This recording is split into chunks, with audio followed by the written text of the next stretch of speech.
Video में हम आपको बताएंगे कि डकी भाई का नया वकील कौन है। ठीक है। और आगे उनके केस को कौन हैंडल करेगा, का मामला कहानी है, रह ठीक है। गया। तो एक अच्छा इजाफा हुआ है लीगल टीम में। बहुत से लोग दिन रात यही क्वेश्चन कर रहे थे कि कौन आएगा नया वकील, कौन आएगा नया वकील। तो ये आपका भी क्रेडिट है। बिल्कुल। पहली पेशी पर तो डकी भाई को कुछ समझ नहीं आया कि ये हुआ क्या। उन्हें ये लग रहा था कि ये बड़ा आसान केस है, ठीक है। और वो उस दिन काफी वो पुरजोश भी हाँ, थे, वो वीडियो सोशल मीडिया पे विक्ट्री पड़ी के है। निशान बना रहे ठीक थे। है। Kaswan journalist YouTube channel. Ducky भाई के केस के हवाले से कुछ डेवलपमेंट्स हुई हैं, कुछ अपडेट्स आपके साथ डिस्कस करना जरूरी हमने समझा, तो हम कैमरे के सामने आ गए हैं। हमारे साथ हमारे बड़े प्यारे दोस्त कोर्ट रिपोर्टर जो है, सीनियर कोर्ट रिपोर्टर वकास भाई मौजूद है। वकास भाई, ये केस हमने शुरू से लेकर एंड तक कवर किया, आगे क्या डेवलपमेंट्स होने वाली हैं, और केस के हवाले से जो है मुझे बताइएगा क्या क्या अपडेट्स इसमें हो चुकी हैं या होने वाली है। शुक्रिया नातिक भाई। आज की वीडियो में हम आपको बताएंगे कि डकी भाई का नया वकील कौन है, ठीक है। और आगे उनके केस को कौन हैंडल करेगा, उनकी जमानत कब दायर होने जा रही है। क्योंकि मैं कल कमेंट्स पढ़ रहा था, बहुत से दोस्त ये जानना चाह रहे हैं कि इस केस में आगे क्या होने जा रहा है, ठीक है। बेल कब होगी, बेल फाइल कब होगी, और उसका आउटकम क्या आएगा। तो फिर हमने कल से ही अपनी तलाश शुरू कर दी थी कि उस्मान साहब के साथ कौन होगा वो दूसरा वकील जो बेल को यहाँ पर आर्ग्यू करेगा लोअर हाई कोर्ट में। तो वो आगे चल के आपको हम बताएंगे, लेकिन उससे पहले थोड़ा सा पीछे चलेंगे कि ये केस शुरू कैसे हुआ था, कब हुआ था, इसमें कब क्या क्या ठीक है, चीजें क्योंकि वो हुई। शुरू से बता दें ताकि हाँ, लोगों क्योंकि को अंडरस्टैंड करने हाँ, में आसानी हो। और जो लोग नए देखने वाले उनको पता हाँ चल जी, जाए कि इस केस में अब तक क्या क्या चीजें बिल्कुल। हुई अच्छा, हैं। एक चीज ये भी मैं ऐड कर दूं, क्योंकि सोशल मीडिया पे टिकटॉक पे हजारों चीजें चल रही होती हैं कि इसके हवाले से नया से नया वकील ऐड कर देते हैं। उस जो भी हाँ, वो मामला हैं वो बहुत से सारी चीजें झूठ हम सच आपको सोशल जी मीडिया जी। पे चल रहे हैं, फैमिली को लेकर, उनके वकला को लेकर, एनसीसीआई को लेकर। बिल्कुल। यानी जिसके पास जो कुछ आता है वो चला वो देता है, चला बगैर देता है, किसी बिल्कुल, उसकी तस्दीक के, तस्दीक बगैर के, किसी बगैर तस्दीक के। किसी इंफॉर्मेशन के, जी। इधर उधर से चीजें इकट्ठी करके तो ठीक है। अपना एक वीडियो व्यूज के चक्कर में जो है ना वो गलत इंफॉर्मेशन, मिस इन्फॉर्मेशन आती बिल्कुल है ऐसे ही है। मार्केट में। तो शुरू से आज शुरू करते हैं जरा। बिल्कुल, जरूर जरूर। बेसिकली ये जून 2025 में ये एनसीसीआई ने इंक्वायरी इनिशिएट की, जिसकी सरबराही की एडिशनल डायरेक्टर सरफराज चौधरी साहब ने। उसमें बुनियादी इल्जामात ये थे कि ये जितने भी यूट्यूबर्स हैं उसमें डकी भाई थे, रजब भट्ट थे, इकरा कंवल थी, अरीब थे उनके शोहर, और इसके अनस अलावा था। अंस थे, और बहुत से यूट्यूबर, जिसमें मैंने चंद एक नाम आपको ले दिए हैं, बाकी मुझे शायद नाम याद नहीं है। बाबा ओपी उनके दोस्त, एक एक और सुभान भी शरीफ। सुभान शरीफ, वो यूट्यूबर तो नहीं थे जी। लेकिन इस केस में इन्वॉल्व जरूर थे।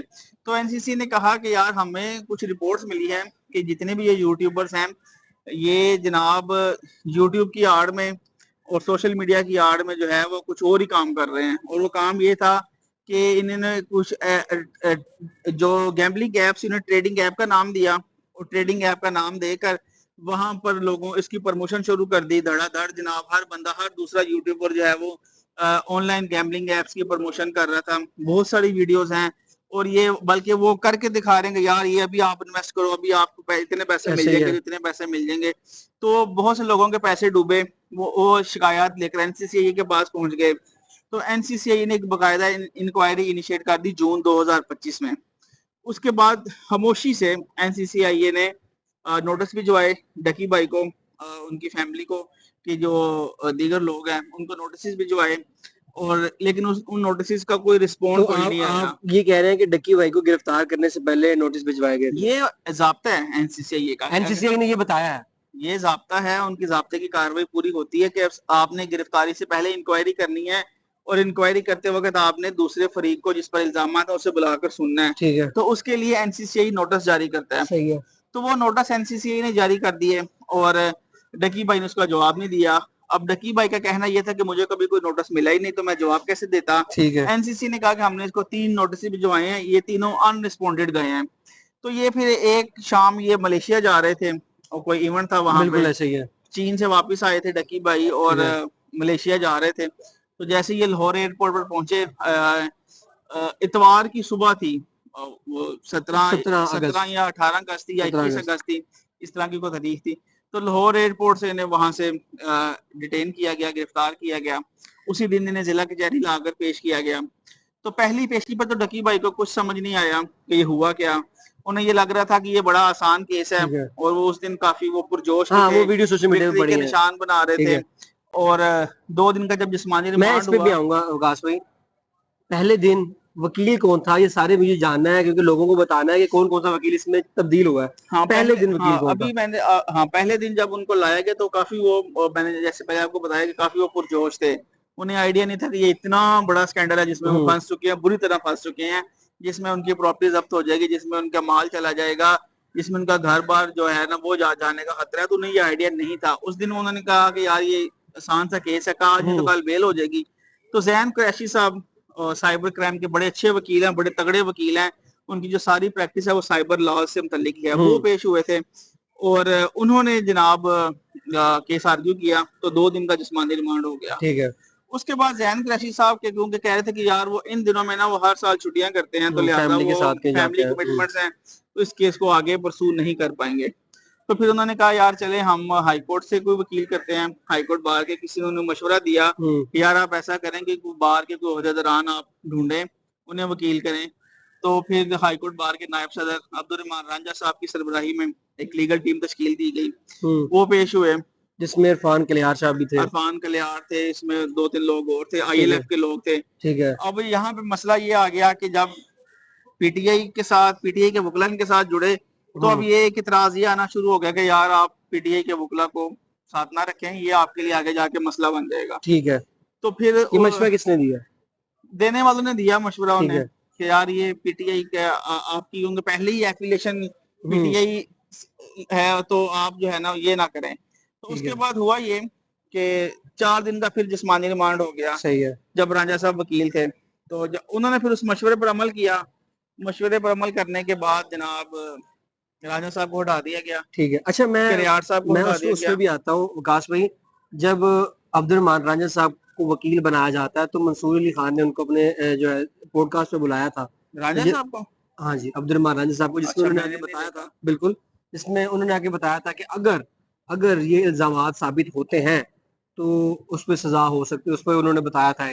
हाँ ये तो बाद यार, से बाद नई चीजें चलना शुरू और हुई। यार ये तो फिर ऑफेंस तो लगे हैं ना, चार्जेस तो लगे हैं। रांझा साहब ने तो बताया कि यार इस सेक्शन की ये सजा है, हाँ जी। लेकिन उसको प्रूव भी तो करना है। हाँ जी। लेकिन वो जब तक प्रूव आप नहीं करेंगे तब तक तो सजा नहीं ना होगी। बिल्कुल। तो है रांझा साहब चले गए, फिर इसमें उस्मान मुश्ताक साहब की एंट्री होती है। ठीक है। बड़ी दबंग एंट्री उनकी होती है, बिल्कुल। क्योंकि उनका माजी में भी ताल्लुक रहा है, डकी भाई हाँ के जी। केस वो करते रहे हैं। अच्छा, ये भी बता तो दें केस कौन सा हाँ था? वो डकी भाई पर एक एफआईआर दर्ज हुई थी। वो हाईवे पे कोई 100 की गाड़ी चला रहे नहीं, थे, वो कोई वीडियो बना रहे थे, आगे कोई जो है ना पाँव रख के गाड़ी पाँव रख चला रहे के थे। स्टेयरिंग पे। तो वो उसकी उसकी इलेक्ट्रिक गाड़ी थी हाँ उनकी। उस एफआईआर दर्ज हुई।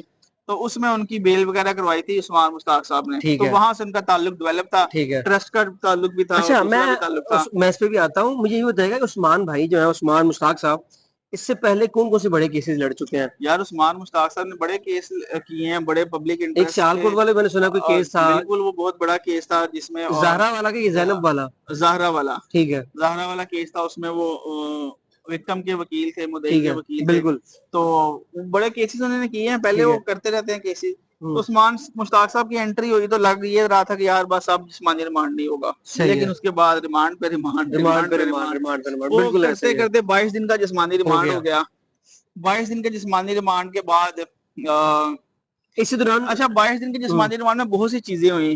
कभी डकी को सुबह सुबह ले जाते थे, हाँ जी। वकील साहब बाद में आ रहे बिल्कुल हैं, ऐसे डकी ही है। पहले आ रहा है। अच्छा, एक वो तो पेशी पे आके हाँ जी। डकी खुद कह रहा है कि यार मेरा रिमांड दे दो। हाँ जी। तो उसमें बिल्कुल। सारा ब्लेम मुश्ताक साहब पे आया, उस्मान हाँ साहब पे जी। कि यार ये बिल्कुल। आप आर्ग्यू नहीं कर पा हाँ जी, रहे। जो करा रहा लेकिन है उस्मान मुश्ताक करा रहा है। ठीक है। तो वो 22 दिन का रिमांड हुआ, फिर अच्छा। जुडिशियल हो गए, उसी दिन उनकी बेल फाइल हो गई। ठीक है। तो जब जिला कचहरी में बेल फाइल हुई तो उसी दिन जनाब नोटिस हो गए। जब नोटिस हुए तो जुम्मे की नोटिस हुए तो जुम्मे को जज साहब छुट्टी पे चले गए। ठीक है। फिर वो तारीख पड़ गई, फिर एक और तारीख पड़ गई। ठीक है। 2 हफ्तों में जिला कचहरी में फैसला हुआ बेल हाँ का, जी।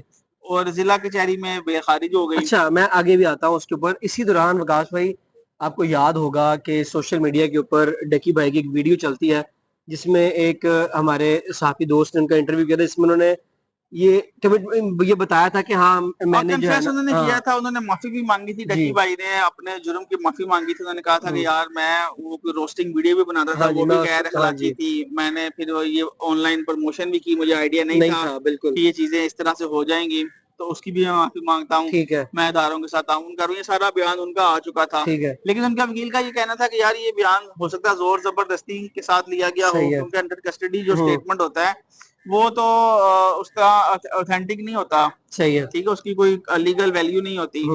तो ये चलते चलते केस सेशन कोर्ट तक पहुंचा। सही है। सेशन कोर्ट में बेल दायर हुई। इस दौरान बहुत सी कंट्रोवर्सीज आई कि यार बेल क्यों नहीं हो पा रही, चीजें क्यों नहीं हो पा रही, ठीक है। अच्छा सब कुछ विकास हो रहा। भाई, मेरा एक और सवाल आपसे, ये इन चीजों को बाकी को भी मर्ज कर लें, क्योंकि एक तो नदीम नानी वाला जब एक उसने वीडियो अपलोड की थी, वो भी कहानी बता मैं दें। वही तो कह रहा हूँ ना, इसमें बड़े कैरेक्टर आए हैं। ये अपना अगस्त से लेकर आज हम अक्टूबर में हाँ खड़े जी। हैं, तकरीबन 2 माह से ज्यादा का अर्सा मुझे हो गया। मुझे अभी याद है, इतने सारे इंसिडेंट हैं, तो चंद एक मुझे तो मुझे याद मैं है, चाह रहा हूँ कि जो है जहाँ ना मैं भूल हमारे जाऊँ मुझे याद करवा दिया करें। ठीक है। अच्छा, वो एक नदीम नानी वाली की वीडियो एक मंजर यहाँ पर आती है, इसमें बताया कि जी हम जो है हमारी लीगल टीम रेडी है और हम डक्की भाई को वो बाहर लीगल निकाल टीम लेंगे। उनकी रेडी थी, जैसे ही वो पाकिस्तान आए पहला नोटिस उनको गया कि आजा ठीक भाई है, तुम ही आजा। सही है। पहला नोटिस होने की यहाँ तो लैब उनको वो पकड़ भी जनाब लिया बाद उनको में। किसी ने कहा कि यार तू ना ऐसा कर, डकी को मिलने आ जा, अच्छा उधर ठीक है, एनसीसीआई है, तेरी मुलाकात करवाते मुलाकात हैं। कराते हैं, ये मिलाते हैं। जनाब भागे भागे अच्छा, पहुंचे वहां पर। जब पहुंचे तो उन्होंने कॉलर से पकड़ के बैठा लिया। फोन भी खोलिए। आया भाई भैया थे, साहब दे जरा। अच्छा सही है। तो 4 घंटे से वहां बिठाए रखा। अच्छा नदीम नानी वाले को फोन इसका ले लिया। ठीक है। फिर इसने नोटिस भी सर्व हुए। हम्म फिर इसी दौरान बहुत से जो दीगर यूट्यूबर्स हैं वो हम्म भी, इनको भी नोटिस गए। कुछ बाहर बैठे हुए हैं। कुछ बाहर चले गए, रजब भट्ट को हम्म नोटिस हुआ, इकरा कंवल को नोटिस, इकरा कंवल ने कहा जी मैं प्रेग्नेंट हूँ, हाँ अभी जी मैं नहीं बिल्कुल आ सकती। ठीक है, उन्होंने यानी 2 कि माह का हर टाइम मांगा। यूट्यूबर ने अपना अपना जो है ना बहाना बनाया हाँ कि जी। यार हम नहीं आ सकते। इसी दौरान जिया का एक स्टेटमेंट आता है, आपको याद होगा, डकी का जो भाई है जिया, उनसे क्वेश्चन किया गया कि यार आपका भाई जो है वो केस फेस कर रहा है, अच्छा बाकी यूट्यूबर्स भागे हुए हाँ हैं, जी। तो आप क्या सजेस्ट करते हैं कि भागना चाहिए या केस फेस करना चाहिए? तो उन्होंने हम्म कहा कि यार जिस तरह डकी केस को फेस कर रहे हैं ना, इस अच्छा तरह बाकी यूट्यूबर्स को आगे भी इन्वेस्टिगेशन का बिल्कुल सामना बिल्कुल। करना चाहिए। फिर एक बंदे की एंट्री होती है बाबा ओपी की। हाँ, इसी ठीक है। दौरान जनाब बाबा ओपी साहब का दौरान इन्वेस्टिगेशन एक एक रिमांड पर एनसीसी ने कहा कि इसने कुछ मुलजिमों की निशानदेही कर दी है, हाँ उसको जी हमने गिरफ्तार करना है। सही है। फिर उसका मैनेजर गिरफ्तार हुआ, सुभान ठीक है। शरीफ। मैनेजर के बाद उसका दोस्त बाबा ओपी शारजा हम्म से वापस आ रहा था। के अमेरिका से। हाँ, आ रहा था वाया हाँ उधर से, शारजा से, शारजा बिल्कुल से बिल्कुल आखिरी बिल्कुल। फ्लाइट उसकी शारजा हाँ थी। ठीक है। वहां से वो वापस आ रहा था, तो उसको हम्म जब वापस पाकिस्तान पहुंचा तो वहीं पर अरेस्ट कर लिया ठीक गया। है। अब उसने थोड़ी सी चालाकी ये की ठीक कि है, जितनी भी वीडियोस थी वो सारी डिलीट करके प्रमोशन, आए थे। हाँ वो जी सारा अपना जो कच्चा चट्टा था ना वो साफ करके आया था। बिल्कुल ऐसे ही तो है। इसी वजह से उसकी बेल भी जल्दी हो गई, रिमांड हम्म भी कम हुआ, कुछ रिकवरी भी नहीं हुई। रिकवरी भी नहीं हुई। तो अब चीजें और आगे दूसरा चलती चलती। मेरा एक और सवाल आपसे ये है विकास भाई, जो सुभान शरीफ है उसके हवाले से भी सोशल मीडिया पे खबरें चली कि वो 10 साल से मैनेजर है, वो क्या कहानी है? यार वो, मैंने आपको कहा ना कि सोशल मीडिया पर तो बहुत हाँ कुछ जी, चला, क्योंकि बहुत मैं कुछ चाह रहा हूँ चला। कि सारी चीजें जो है किसी, ना वो मैं पढ़ रहा क्लियर था, हो। किसी ने कहा जी अभी रिसेंटली कि डकी और अरूप की तलाक हो गई है, अल्लाह अकबर। उनकी बिल्कुल ऐसे अलहदगी ही है, हो गई बिल्कुल है। ऐसे ये ही भी है। चीजें सोच, मतलब आपको लोगों को शर्म आनी चाहिए यार, कि आप अपने चंद व्यूज के लिए आप बगैर किसी तस्दीक किए आप जो आपके मुंह में आता है आप बोल के चले बिल्कुल जाते हैं। उससे अगले की लाइफ जो है ना वो सारी जो उसकी जिंदगी है वो तबाह हो जाती है अगले की, बिल्कुल ऐसे ही है जिसके सर। मतलब आप बात करें। तो कोशिश ये करें कि जो भी बात आप करें वो तस्दीक के साथ करें और उसको डबल चेक करें हम्म बात करने से पहले, क्योंकि सोशल मीडिया का दौर है और हर चीज रिकॉर्ड पर रह जाती है। बिल्कुल तो सर ऐसे ही कल है। को जब वीडियो आपके सामने आए तो आपको उसे देखकर शर्मिंदगी ना। शर्मिंदगी ना हो बिल्कुल। ठीक है, तो अब मैंने शुरू में कहा था कि आज हम आपको बताएंगे कि डकी भाई का नया वकील कौन है। मैं इस पे भी आऊंगा, इस पे अच्छा, भी अभी नहीं आऊंगा। बताना? मैंने बिल्कुल बताना है, अभी ठीक बताना है। है, लेकिन कुछ चीजें मैं चाहता हूँ कि बाकी इस केस में क्या क्या हुआ। सुभान हाँ। मुश्ताक सुभान शरीफ जो है वो हम्म। बताया गया कि 10 साल से मैनेजर है, बाद में पता चला कि जी 3 महीने की उसने 3 सैलरी माह ली से है बेचारी। मैनेजर है। बेचारी सैलरी, वो सुबह भी जमानत पे चले गए। उसका भी 9 दिन का रिमांड हाँ हुआ। जी उसके बाद वो जुडिशल हुआ, ठीक उसके है, बाद उसकी वो बेल, जमानत पे चले गए। जमानत हो गई। उसके बाद बाबा ओपी आए, बाबा ओपी 10 दिन अरेस्ट का हुए, रिमांड हुआ, कोई रिकवरी नहीं हुई, उसकी भी जमानत हो वो गई। भी जमानत पे चले गए। लेकिन डगी बेचारे की जमानत, डक्की और उनकी मिसेस हाँ वो दोनों अभी तक इसमें जो है ना वो इन्वॉल्व हैं इन्वॉल्व और है। बुरी तरह फंसे पड़े हैं। अच्छा तो मैं अब ठीक है, मेरा सवाल आपसे ये है कि आगे क्या हुआ, और ये 3 जो मुल्जिमान के नाम बताए हैं, सुभान, उसके बाद अरूब जतोई, और उसके अलावा डक्की भाई की, इसमें ट्रायल में चलान में क्या क्या आया है? उसमें ये हुआ, चालान से पहले सेशन कोर्ट में उसकी बेल लगती है डक्की की। ठीक है। तो बेल आर्ग्यू के दौरान जो एनसीसीआई है वो ये कहता है कि हमने इस केस का चालान जमा करवा दिया है। ये बड़ी शॉकिंग न्यूज थी, ठीक है। क्योंकि आमतौर पर होता है ऐसा है कि जब कोई भी इन्वेस्टिगेटिव इदारा किसी को अरेस्ट करता है तो चालान उसका साला साल नहीं आता बिल्कुल ऐसी है। और मुलजिम बेल पर रहता है। लेकिन इस केस में एनसीसी ने कहा कि हमने तो इसका चालान भी फाइल कर दिया है, इसको हम बड़ी तेजी से आगे बढ़ा रहे हैं। सही है। फिर हमने उसका चालान तलाश करना शुरू कर बिल्कुल दिया। ऐसी है। चलान में जब देखा तो पता चला कि चलान में तो 400 एनसीसीआई सफ़े ने 400 सफ़े जनाब डाल दी एक है। पूरा वो पलंदा तैयार किया हुआ बिल्कुल है। ऐसी है। 400 सफ़ों का चलान, उसमें डकी मरकजी मुल्ज़म, अरूब उसकी शरीक मुल्ज़म, सुभान शरीफ उसका शरीक मुल्ज़म, ठीक बाबा है जी, ओपी शरीक और मुल्ज़म, बाबा ओपी शरीक निशानदेही मुल्ज़म की गई। निशानदेही की गई। इनको मुल्ज़म नॉमिनेट किया गया और ये कहा गया कि डकी से जनाब बहुत सारे पैसे रिकवर किए गए, बिल्कुल। उसकी व्हाट्सएप चैट, वॉइस उनके बैंक चैट, अकाउंट्स का बताइएगा और ज़रा। इसमें ये कहा गया कि जो इकरा कंवल का शोहर है अरीब, वो भी इसमें इन्वॉल्व था। उसको उसके लिए उसके अरेस्ट वारंट जारी हुए, ठीक उसको है। गिरफ्तार करने की कोशिश की गई, लेकिन ठीक वो है। नहीं हुआ। फिर उसको इश्तिहारी कर दिया गया। सही है। तो चलान में तो एक पूरा एक वो पलंदा बना के उन्होंने पेश कर दिया। इसी दौरान जब ये सारी चीजें चल रही थी तो एनसीसीआई ने इन सब यूट्यूबर्स पर एफआईआर दे दी। सही है। रजब भट्ट पर एफआईआर हो गई और अरीब पे हो गई। अरीब पर एफआईआर हो गई, इकरा कंवल पर एफआईआर हो गई, सब पे एफआईआर दे दी। अगले दिन पता चला एडिशनल डायरेक्टर का ट्रांसफर हो गया। बिल्कुल, मुझे भी याद है, सरफराज सैटरडे का दिन था, फ्राइडे वाले सरफराज दिन चौधरी, ट्रांसफर होता है और मतलब इतना हाँ कुछ जी। हुआ इस केस में नातिक, इतना कुछ हुआ इस केस में। मतलब अब जिन इन्वेस्टिगेशन ऑफिसर ने डकी को पकड़ा वो आजकल खुद कस्टडी में है। मैंने उन सुना पर है, खुद मैंने सुना है। इल्जाम लग गए हैं। बिल्कुल। उन पर इल्जाम ये लग गए हैं कि इन्होंने जनाब 1.5 करोड़ रुपया खाया डकी से। ठीक अच्छा, है मैं इसके ऊपर भी आता हूँ क्योंकि सोशल मीडिया पे चल रहा था कि जी वकील के थ्रू अमाउंट दी गई है, क्योंकि मेरी जब मुझे भी याद है लास्ट बार जो उनकी हेयरिंग हुई है जिसमें जमानत में तोसीह हुई है अरूप जतोई की, मैंने सवाल भी उनसे किया, मैंने सर ऐसी क्या चीज़ है मुझे बताएं। आपने कहा जा रहा है कि वकील के वसातत से पैसे दिए गए हैं 1.5 करोड़ का। उन्होंने कहा कि नहीं यार ऐसी कोई चीज़ नहीं है, आपको ये केस जैसे जैसे चलेगा आपकी चीजें सामने आना शुरू हो सामने जाएंगी। आना शुरू हो ठीक है, तो आगे सर। वो एक सुबह पता चला कि जनाब ये सारा काम डल गया है। जिन लोगों ने डकी को गिरफ्तार किया आजकल वो खुद जनाब अंडर कस्टडी हैं। सही है। और इन लोगों को पता ही नहीं चला कि इनसे ऊपर वाले जो हैं वो इनकी रैकियां कर रहे हैं और इन पर नजर रखे हुए हैं बड़ी गहरी। क्योंकि जो हमारे आर्मी चीफ साहब हैं उनका एक बड़ा वाजिया एक नुक्ता नजर है कि उन्होंने करप्शन को बर्दाश्त नहीं करना। तो उन्होंने शुरू ये किया कि यार ये अपने इदारों से शुरू करो। ये जो सरकारी इदारों में बैठे हुए लोग हैं ये आम साइल को जब गिरफ्तार करते हैं तो उसका प्रोसीजर क्या है, क्या ये मेरिट पे तफ्तीश होती है या यहाँ पर भी करप्शन का बाजार गर्म है। तो जब तहकीकात शुरू हुई तो पता चला कि यार ये तो आवे का आवा ही बिगड़ा पड़ा है। हर केस में रिश्वत, हर केस में पैसा चल रहा है, 1.5 करोड़ रुपए की रिश्वत चल रही है। तो डकी के केस में जब उन्होंने इन्वेस्टिगेट किया चीजों को, इन अफसरान की रैकी की, तो पता ये चला कि डकी के वकील के थ्रू 1.5 करोड़ की पेमेंट हुई है इनको और बदले में सोशल मीडिया पे चला। वो बाद में कितनी सदाकत है ये तो आने वाला वक्त ही बताएगा। आने वाले वक्त ने बता दिया भाई किधर है वो इन्वेस्टिगेटिव, वो तफ्तीशी तब्दील हुआ डक्की के केस का। ठीक है, पूरी टीम तब्दील हुई, अब एक नई टीम आई है जो उसको लीड कर रही है।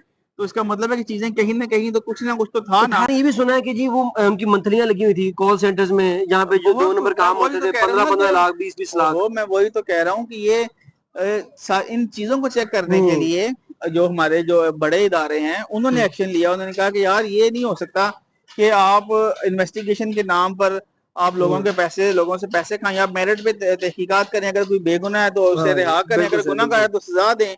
आपने अपनी दिहाड़ियां लगाना शुरू कर दी हैं, तो ये मामला उस तरफ निकल पड़ा। ठीक है। तो वो इन्वेस्टिगेशन आज भी जारी है। तो अब कोई भी जो अफसर है, सरकारी अफसर है, वो रिश्वत देने से पहले एक बार जरूर सोचेगा कि बड़े देख रहे हैं। जब बड़े देख रहे होते हैं ना तो फिर वो अच्छा नहीं होता छोटों के लिए। ठीक है, नजर पूरी रखी हुई है। तो केस में आगे बढ़ते हैं। आगे चलते चलते जनाब सेशन कोर्ट में बेल दायर होती है, आर्ग्यू शुरू हो जाता है, वहां से भी बेल खारिज हो जाती है। सही है। उसपे जो कोर्ट है वो ये कहती है कि जनाब डकी भाई से $3,26,420 रिकवर हुए, उस रिकवरी की मनी ट्रेल नहीं आई। ठीक है। अच्छा, अब जब मनी ट्रेल नहीं आई तो फिर बोले अब जब मनी ट्रेल नहीं आई तो कोर्ट ने कहा कि ये उनके फैमिली की जिम्मेदारी थी कि वो मनी ट्रेल देते। अगर वो नहीं बता सके तो इसका मतलब है कि कुछ गड़बड़ जरूर है। मुझे अभी भी याद है जब डकी की जमानत खारिज हुई, हम वहां पर मौजूद थे कमरा अदालत में, और वहां पे बताया गया कि कुछ बैंक अकाउंट्स का भी बताया गया, इसमें 10 करोड़ है, 5 करोड़ है, वो क्या कहानी है? हाँ, वो कहानी ये है कि उसमें ये बताया गया कि इनका एक एचपीएल का अकाउंट है, वो उसमें कोई 10 करोड़ पे है। एक दूसरा अकाउंट है अल्फला का, उसमें कोई 5 करोड़ पे है। तो 16 करोड़ की ये रकम बनती है जो कि इनके बैंक अकाउंट में मौजूद है। और एक अकाउंट नंबर ऐसा था जिसमें मुसलसल ट्रांजेक्शन हो रही थी, आ रही थी, जा रही थी, नहीं, वो बैंक अल्फला का अकाउंट था। अच्छा, उसमें नाम मेरे जेहन से निकल रहा है, शायद वकास नाम था जिसके साथ ट्रांजेक्शन हो रही थी। तो वो उसमें उन्होंने कहा कि ये भी सस्पिशियस है मामला, सही है। उसको भी इन्वेस्टिगेट करना है। अब जब सेशन कोर्ट से बेल खारिज होती है ना, तो फिर उस्मान मुश्ताक की तरफ तोपों का रुख हो जाता है। बिल्कुल। हर जगह से आवाज आना शुरू हो जाती है, वकील बदलो, वकील वकील बदलो, बदलो, वकील वकील बदलो। नहीं सही, तो ये है सेशन वो है। कोर्ट से बेल खारिज होने के बाद आज हम मामला रुक जाते हैं। तकरीबन मामला हाँ रुक जाते हैं, बिल्कुल स्टैंड स्टिल हो जाते हैं। बेल दायर नहीं होती आगे हाई कोर्ट में। आज 20 दिन हो गया, अभी तक बेल दायर नहीं हुई। ठीक है। ठीक है। तो उस्मान मुश्ताक साहब से हम मुसलसल राब्ते में रहते हैं। वो ये कहते हैं कि यार जब क्लाइंट इंस्ट्रक्ट करेगा तो हम हाँ, वो बेल कह रहे दायर थे कर उसने देंगे। साइन नहीं किया। साइन नहीं किया, पावर ऑफ अटॉर्नी पे चीजें आगे नहीं बढ़ रही। तो फिर एक सुबह हमें ये इत्तला मिलती है कि जनाब वकील बदल रहा है। ठीक है सर, ठीक है इस पे जी। भी आ जाए सर, आप जरा आप बता और दें, उसने कहा इतनी जी इतनी क्यूरियोसिटी जो है ना हाँ, वो अच्छी नहीं है अब। वकील बदल रहा है। तो ठीक है।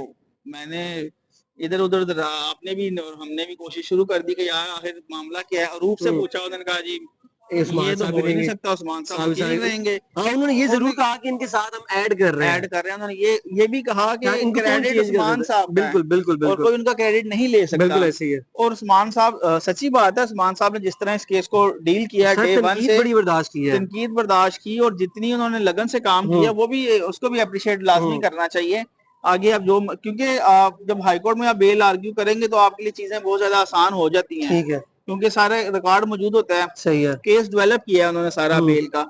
तो लेकिन खैर फैसला ये हो गया था कि उस्मान साहब हाईकोर्ट में बेल आर्ग्यू नहीं करेंगे, एक ठीक नया है। वकील आएगा। ठीक है। और अब वो नया वकील आ चुका है कौन है और सर? उनका नाम है जी एडवोकेट उस्मान रजा चद्दर साहब। इमरान रजा सदर साहब। एडवोकेट इमरान रजा चद्दर साहब ठीक है। नए वकील हैं डकी भाई के। ठीक है। और वो लाहौर हाई कोर्ट में उनकी बेल आर्ग्यू करेंगे। इमरान रजा चद्दर साहब बड़े प्रोफेशनल वकील हैं और लाहौर से इनका ताल्लुक है। ये गवर्नमेंट कॉलेज के पढ़े हुए हैं और लाहौर में रहते हैं और उन्होंने बड़े बड़े अच्छे केस किए हैं, बड़े प्रोफेशनल अंदाज में केसेस ये करते हैं। और इनकी जो इनके बारे में जो तासर है वो यही है कि ये बड़ा प्रोफेशनली चीजों को लेकर चलते हैं और एक अच्छा इजाफा हुआ है डकी की टीम में। और ये जो है ना, अब पीर या मंगल को इमरान चद्दर साहब, उस्मान साहब का नाम ले लेके ना, तो वो हो गया हुआ है। इमरान रजा चद्दर साहब जो है वो पीर या मंगल के रोज उनकी बेल दायर हो जाएगी।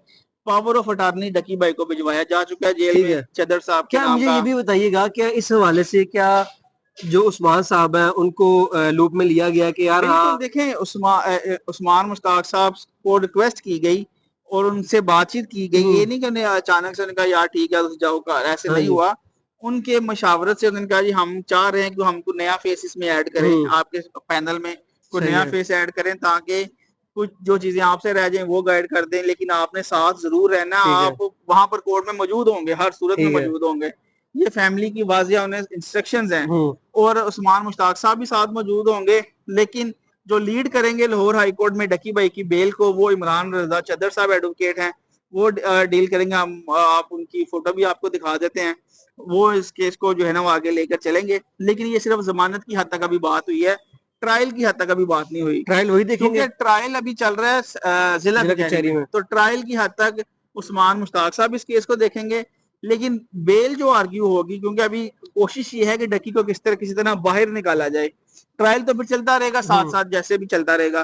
तो अब उसके लिए लीगल टीम में इजाफा हुआ है डकी भाई की और एक नया वकील उसमें ऐड कर लिया गया है।